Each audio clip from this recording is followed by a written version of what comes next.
and welcome to Studio Sound Doctrine. And I am your host, Mike Auen, coming to you from my home recording studio and giving you around 600 seconds of biblically sound doctrine. Well, today we continue in this series on disputable matters. What is a disputable matter? A disputable matter can be anything like, is it sinful to put up a Christmas tree? Or, and I gave this example in last week's episode, is it sinful to play in a rock and roll band? Well, in Romans chapter 14, the Apostle Paul speaks about disputable matters at great length. So go back and read that chapter for more information. When confronted with a disputable matter, we should ask ourselves these 6 questions. Number 1, will it violate my conscience? Number 2, will it help other believers by its example? Number 3, will it benefit my spiritual walk? Number 4, will it enslave me? Number 5, will it be a cover-up for evil? And question number 6, will it evangelize the unbeliever? And again, for more information about those 6 questions, go back and watch the previous 2 episodes, and it will explain a great deal about those questions. But today, let's ask ourselves another very important question. Are we certain the issue at hand is a disputable matter, or is it commanded or prohibited elsewhere in Scripture? Well, I'm pretty sure there is no direct command in the Bible about Christmas trees or playing in a band, but there will always be those who will stretch the Scriptures to prove one way or the other. And as far as disputable matters are concerned, in Romans chapter 14, the Apostle Paul is never referring to sinful situations or other laws that are laid down in the New Testament by Jesus or the other New Testament writers. Simply issues that might be questionable. So here's the situation where there can be some overlap between being a disputable matter and a situation prescribed by the Bible as being sinful. One issue on my list of disputable matters is clothing styles. Let me expand that to clothing styles worn in a church service. People wear a variety of clothing styles to church. When I was a pastor, and I pastored for 21 years, I always preferred to wear a sport coat and tie. And I certainly would not make a doctrine that says all men in all churches must wear sport coats and ties. I would not do that. And my dress attire for church clearly falls into the area of a disputable matter. It's just the way I like to dress. Some ladies wear dresses to church, and some ladies wear slacks.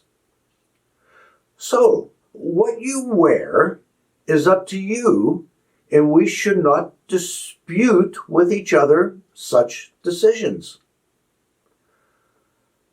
However, it can become a sinful issue when what we wear to church goes to an extreme, because there is Scripture that supports extremes in church clothing worn to church services.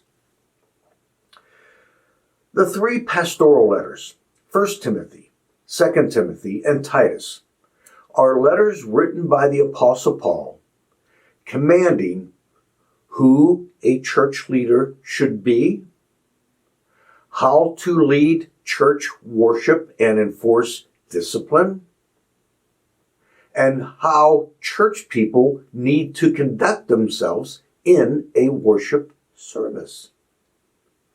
1 Timothy chapter 3, verses 14 and 15 says this concerning this issue. I hope to come to you soon, but I am writing these things to you so that, if I delay, you may know how one ought to behave in the household of God, which is the church of the living God, a pillar and buttress of the truth. How one ought to behave in the household of God, both leaders and congregants. And there are commands about how to dress in a church service. 1 Timothy chapter 2, verses 9 and 10 commands this. When Paul writes, likewise, also that women should adorn themselves in respectable apparel, with modesty and self-control, not with braided hair and gold or pearls or costly attire, but with what is proper for women who profess godliness with good works. And 1 Peter chapter 3, verses 3 and 4 backs this up when it says this, do not let your adorning be external, the braiding of hair and the putting on of gold jewelry, or the clothing you wear, but let your adorning be the hidden person of the heart, imperishable beauty of a gentle and quiet spirit, which in God's sight is very precious.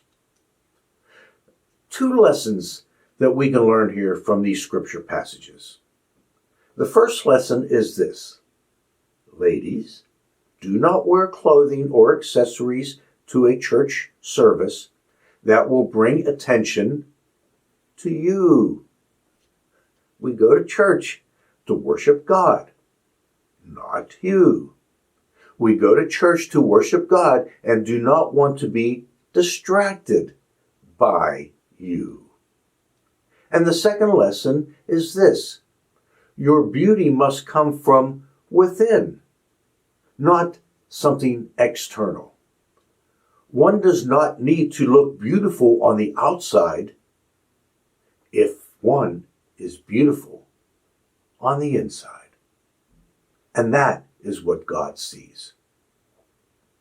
And even though men are not mentioned in this text, I believe we must assume the same applies for them.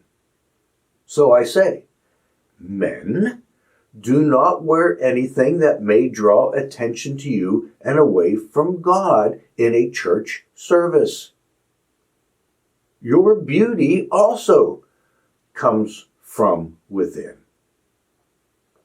A short story. I attended a Christmas Eve service at a church one year back in the 1990s. In that service, different people would get up and sing a Christmas song. In this service, one lady got up to sing. She was wearing a blue sequins dress. And to top it off, this lady was gorgeous and had her makeup and her jewelry just right.